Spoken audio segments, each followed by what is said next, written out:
ನಮಸ್ಕಾರ ಎಲ್ಲರಿಗೂ. ಇವತ್ತಿನ ದಿವಸ ನಮ್ಮ ಉತ್ತರ ಕರ್ನಾಟಕದ ಸ್ಪೆಷಲ್ ಚಟ್ನಿಗಳಲ್ಲಿ ಒಂದಾದಂಥ ಕೆಂಪು ಚಟ್ನಿ ಮಾಡಿ ತೋರಿಸ್ತೇನೆ ನಿಮ್ಗೆ.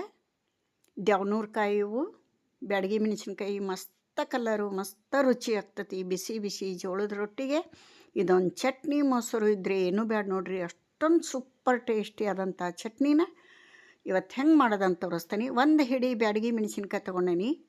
ಖಾರ ಕಮ್ಮಿ ಇರ್ತಾವೆ, ರುಚಿನೂ ಆಗ್ತತಿ, ಕಲರು ಆಗ್ತತಿ, ಸೂಪರ್ ಟೇಸ್ಟಿ ಆದಂಥ ಚಟ್ನಿ ಆಗ್ತತಿ. ಈಗ ಒಂದೆರಡು ಲೋಟ ನೀರು ಎಸರು ಬರಂಗೆ ಕಾಸಿ ಅದ್ರಾಗ ಒಂದು ಹಿಡಿ ಮೆಣಸಿನ್ಕಾಯಿನ ಅದ್ರಾಗ ಹಾಕಬೇಕು. ಕುದಿ ಹತ್ತಿಂದ ಒಂದೆರಡು ನಿಮಿಷ ಆ ಕುದಿಯೋ ನೀರಾಗಿ ಇದನ್ನು ಬಿಟ್ಟು ಆನಂತರ ತಕ್ಕೋಬೇಕು. ನೋಡಿರಿ, ಇವಾಗ ಹಾಕೇನಿ ನೀರಿನೊಳಗೆ ಮೆಣಸಿನ್ಕಾಯಿನ.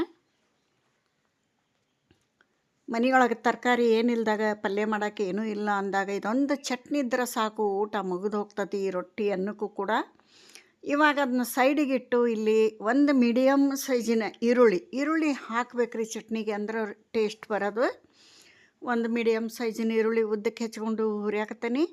ಇದಕ್ಕೆ ಎಣ್ಣೆ ಹಾಕೈತಿ. ಕರಿಬೇ ಒಂದೆರಡು ಕಡ್ಡಿ ಕರಿಬೇ, ಒಳ್ಳೆ ಘಮ, ಆರೋಗ್ಯ ಕೂಡ.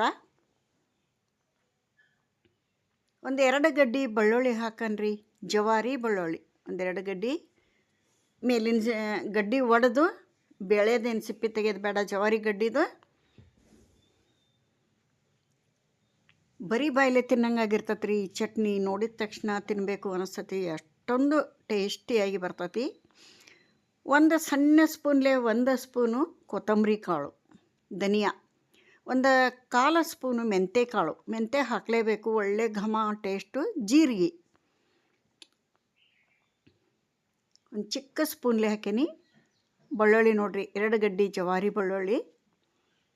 ಉಪ್ಪು ಕೂಡ ಇಲ್ಲೇ ಹಾಕಿಬಿಡ್ತಾನೆ ನಾನೀಗ. ಉಪ್ಪು ಬಿಸಿ ಆಗಲಿ, ಮಸ್ತ್ ಚಟ್ನಿ ರೆಡಿ ಆಗ್ತತಿ.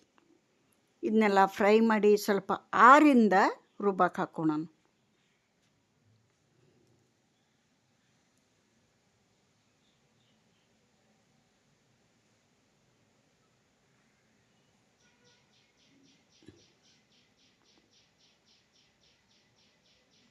ಒಂದು ಸ್ವಲ್ಪ ಹುಣಸೆ ಹಣ್ಣು ನೆನೆ ಹಾಕೇನಿ, ಅದರ ರಸ ಹಾಕಬೇಕು, ಬೆಲ್ಲ ಹಾಕಬೇಕು.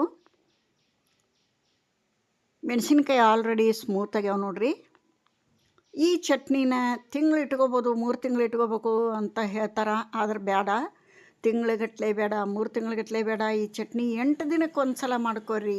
ಫ್ರೆಶ್ ಆಗಿರ್ತತಿ, ಟೇಸ್ಟಿಯಾಗಿರ್ತತಿ. ತೀರ ತಿಂಗ್ಳುಗಟ್ಟಲೆ ಇಟ್ಟರೆ ಅದು ಫ್ರೆಶ್ನೆಸ್ ಕಳ್ಕೊಂತತಿ, ರುಚಿನೂ ಅಷ್ಟೊಂದು ಇಷ್ಟ ಆಗಲ್ಲ ತಿನ್ನೋಕೆ. 8 ದಿನಕ್ಕೆ ಒಂದು ಸಲ ಮಾಡಿರಿ. ನಾವು ಯಾವುದೇ ಚಟ್ನಿ ಪುಡಿಗಳು, ಈ ಹಿಂಡಿಗಳನ್ನು 8 ದಿನಕ್ಕೊಮ್ಮೆ ಮಾತ್ರ ಮಾಡ್ತೇವೆ. ಉಪ್ಪಿನಕಾಯಿ ಒಂದೇ ನಾವು ವರ್ಷ ಮಟ್ಟ ಇಡೋಂಥದ್ದು. ವರ್ಷ ಹಾಕ್ರಿ, 2 ವರ್ಷ ಬರ್ತೈತೆ ಉಪ್ಪಿನಕಾಯಿ, ಲಿಂಬೆ ಹಣ್ಣು, ಮಾವಿನಕಾಯಿ.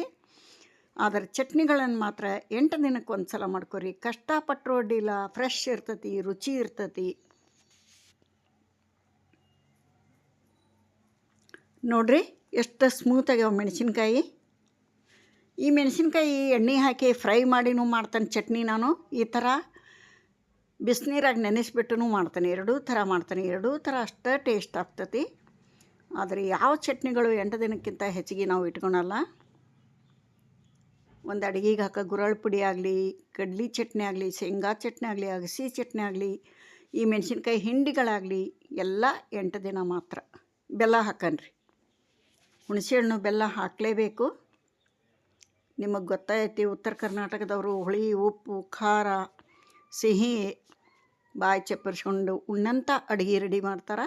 ನೋಡಿರಿ, ಇವಾಗ ನಾನು ಉತ್ತರ ಕರ್ನಾಟಕದಾಗಿನ ಬೆಲ್ಲ ಹಾಕಿದೆ, ಈಗ ಹುಣಸೆ ಹಣ್ಣು ಹಾಕಿದೆ. ಇದನ್ನು ಅಗದಿ ನೈಸ್ ಪೇಸ್ಟ್ ಬೇಡ, ಸ್ವಲ್ಪ ತರಿ. ನೋಡಿರಿ, ಈ ಥರ ಇರಬೇಕು. ಏನು ಸೂಪರಾಗಿ ಬಂದೈತಿ. ಕಲರ್ ನೋಡಿರಿ, ಅದು ನೋಡಿದ ತಕ್ಷಣ ಬಾಯಾಗ ನೀರು ಬರ್ತಾವೆ. ಇನ್ನೂ ಕೆಲಸ ಐತಿ ಇದ್ರದ್ದು ಗ್ರೈಂಡ್ ಮಾಡಿಂದ. ನೋಡಿರಿ, ಮೆಣಸಿನ್ಕಾಯಿ ಈಗ ಬಿಸಿ ನೀರೊಳಗೆ ನೆನೆಸಿ ಹಾಕೇವಲ್ಲ, ಇದು ಬೆಂದಿಲ್ಲಲ್ಲ, ಅದಕ್ಕೆ ಇದನ್ನೊಂದು 4 ಸ್ಪೂನ್ ಎಣ್ಣೆ ಇಟ್ಟು, ಸಣ್ಣ ಉರಿ ಇಟ್ಟು ಚಲೋ ಹೊತ್ನಂಗೆ ಇದನ್ನ ಫ್ರೈ ಮಾಡ್ಕೊಳೋಣ ಎಣ್ಣೆಯೊಳಗೆ. ಈ ಥರ ಮಾಡ್ಕೊಂಡಾಗ ಚಟ್ನಿ ಸೂಪರಾಗಿ ಬರ್ತತಿ ಮತ್ತು ತಡೀತತಿ. ಈ ಥರ 1-2 ನಿಮಿಷ ಬೇಯಿಸ್ಬಿಟ್ರೆ ಸಾಕು, ರೆಡಿ ಆಯ್ತು ನೋಡಿರಿ ನಮ್ಮದು ಬ್ಯಾಡಗಿ ಮೆಣಸಿನ್ಕಾಯಿ ದ್ಯಾವನೂರು ಕಾಯಿ ಕೆಂಪು ಚಟ್ನಿ. ಸುಡ ಸುಡ ರೊಟ್ಟಿದ್ರೆ ಏನು ಹೇಳಿರಿ, ಚಟ್ನಿ ಎಣ್ಣೆ ಅಥವಾ ಚಟ್ನಿ ಮೊಸರು ಅಥವಾ ಚಟ್ನಿ ಬೆಣ್ಣೆ ಸೂಪರ್ ಕಾಂಬಿನೇಷನ್. 4 ರೊಟ್ಟಿ ಸುಮ್ಮನೆ ಹೋಗ್ತಾವೆ ನೋಡ್ರಿ. ಮಕ್ಕಳು ಕೂಡ ತಿಂತಾರ, ಅಷ್ಟು ಟೇಸ್ಟಿಯಾಗಿರ್ತೈತಿ.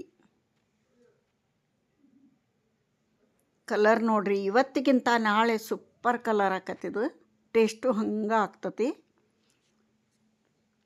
ಇಷ್ಟಾದ್ರೆ ಮುಗೀತು ನೋಡ್ರಿ ಕೆಲಸ ಇದ್ರದ್ದು.